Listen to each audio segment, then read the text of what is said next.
let's start recording. So the number of different things we're doing is we're going to recap on what we learned about photosynthesis. You've got a mix of questions here. And what I really want to do is graph these. So we use Desmos like physics, I think it was physics. We use Desmos. And these graphs come up all the time. And the things you need to understand. Hold on, someone just doinked. So these are things you need to understand. And like all things, last week we looked at the kind of thing that, and I'm talking about keywords. Yeah, me and oh, where's your work gone, darling? Sorry, my apologies. It's just been bizarre. I've got, oh, there it is. So yeah, so last week we looked at keywords to do with photosynthesis in GCSE. And as I said, it leads on to graphs. And there's a keyword in every single graph that you're ever going to do within science and maths. And I'm going to put this huge here. And the keyword I'm going to talk about, and I'm going to get one of my sticky notes, I like sticky notes, is rates. Okay. This is so important. All right. Everything is so important in rates. And what it actually means, rates of reaction, rate of photosynthesis, rate limiting factors, rate of change of speed or rate of change of velocity, and the word rate. And the word rate, if I kind of use bog standard language, is really how fast something changes. Right? And there are things I was speaking to my son in his year group, his year 10.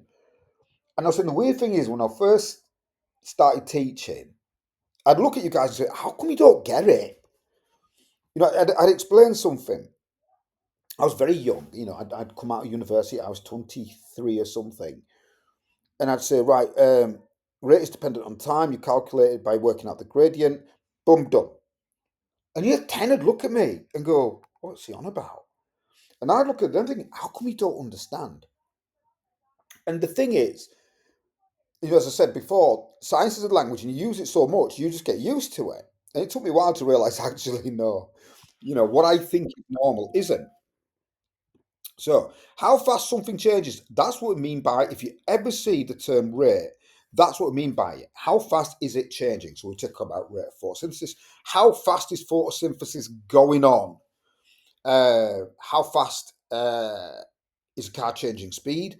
How the rate of change of velocity, that's acceleration. So, rate is really important. And the real factor we're looking at in terms of rate, just not go here. So the real factor we're looking at, and the thing we've got to think about is time. And you'll hear this is unit time. All right.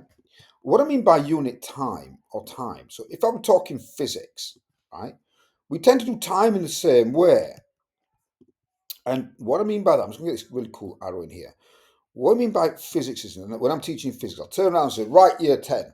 In physics, time is always in seconds. It must be in seconds, seconds, rah, rah, rah. You think, all right, fine. Look at the time in seconds. Well, hey. But then we've got a problem in biology. If I'm looking at how fast the tree grows, I'm really not going to look at it in seconds. I might look at it in days or months or even years. So that's what I mean by unit time. What unit are we working in?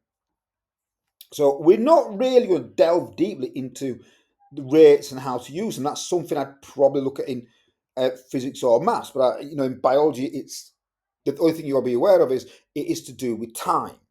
Okay, now going back to what we did last session, we looked at photosynthesis, and I really know the funny story. I was working with year 13. I said, you can't write that. And this was only yesterday. They said, well, why not? We're right. I said, yeah, but you're talking like you're year 10. You've got to use A-level content. And in the same way, when I talk to you guys, and I said to you last week, there are students, and they'll turn around to me and I'll say, you know, and I use this, and I'll share this experience of mine, and I'll turn around and say, do you know what photosynthesis is? Yeah, what is it? It's what plants do, isn't it, sir? And I mean it in the sweetest way. You know, it's lovely that you guys have passion for this stuff.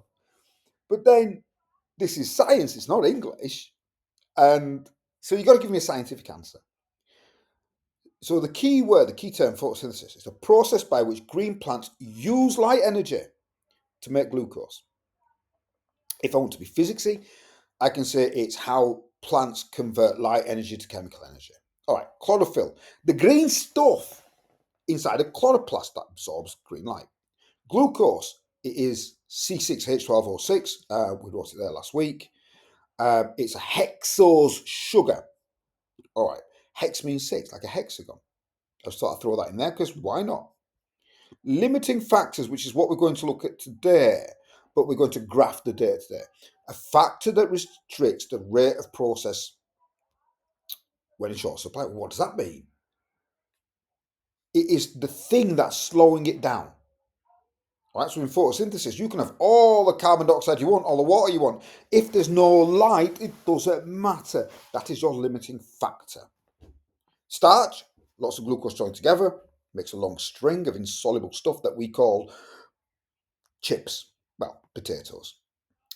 Chloroplast, the organelle, right? So, and again, and I said last week, be very careful. Chloroplast and chlorophyll is easily mixed. Chloroplast is an organelle. The green stuff is chlorophyll. Light intensity, how bright light is. Carbon dioxide, CO2, oxygen, O2. Oxygen is a waste product of photosynthesis. And there's the palisade cells. All right, so what you're going to do, as always, and I think this is really important as you head into year 11, always start with where you started off last week, and this is your starter. All right, starter. And always, no matter what you do in life, and I mean that. So it's, you know, I do everything. I weld, I solder, I can do plumbing, I can do electronics. You've got to be a little bit good at a little bit of everything. All right, I can build solar panel stuff. And the reason I'm telling you this is when I put a solar panel together, a system, I might not do it for a year. The first thing I do is sit there, go through all the documentation. It sounds really boring, but you forget a lot. You forget a lot in a couple of hours, let alone, 3-4 months or a year. So always review the work that you've done. After you've done that, I've got some crazy tables here. And for anybody who missed last week's lesson, you're going to use Desmos to graph these. All right. So you're going to go in here, click on it. That's linked to Desmos. You're going to open up. When you're in Desmos, you click on the add sign and add an item. I'm going to add a table. And I think it was 0, 100, 200, 300, 4, 5, 6, 7, 8, 9, 10. I'm just going back to my data table, share this. 2, 4, 6, 8, 9.5. I'm just going to go for 10. Going back to Desmos.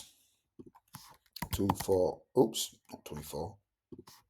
2, 4, 6, 8, 10, 12, 14, 16, 18. As you can see, it kind of disappeared. All right. I've got to zoom all the way out. And I hope you remember how to manipulate that. If you don't, you need to change your X and Y axis, 2022. And the way you do that is from the right hand side, click my X axis. This is across the bottom. The biggest I want my X axis to be is about 1,000. So I'm going to put 1,000 in there. 1,000. And I'm going to go up in steps. I'm just going to have a quick nosy. I'm going to see how it looks. Yeah, that's not too bad. That's not too bad. I'm all right with that. And my y-axis, hold on, someone just ding-dong to join. All right, so my y-axis, 2 to 22. I'm going to click on that, and I'm going to go y-axis. I'll start at,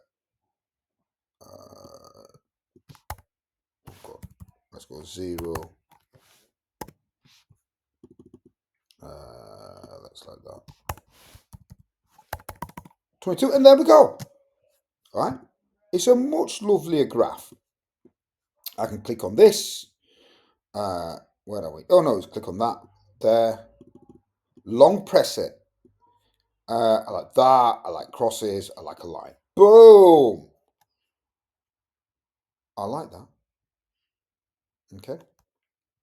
So that's what you're going to be doing. You're going to be graphing it. Don't do it like that. I just made the numbers up. Okay. Once you've done that, screenshot it, drop it next to the table. So there's a lot to do, darlings. All right. And I hope everything's gelling. All right. So there's my table. There's my graph of my table. All right. It's not the same numbers, you can tell. All right. So I'm getting rid of that. Oh dear. Hold on. I came over here. You didn't see it. So I brought it over here. I pasted in my graph. I've put it next to my table, and woohoo, it's not the same numbers. You can see these level out at 10.3, 10, but I didn't do that. All right, but you are going to. So you've got two things to do. Task 1, answer the questions. Task 2, use Desmos to draw the graphs. All right, I'm at 10 minutes and 45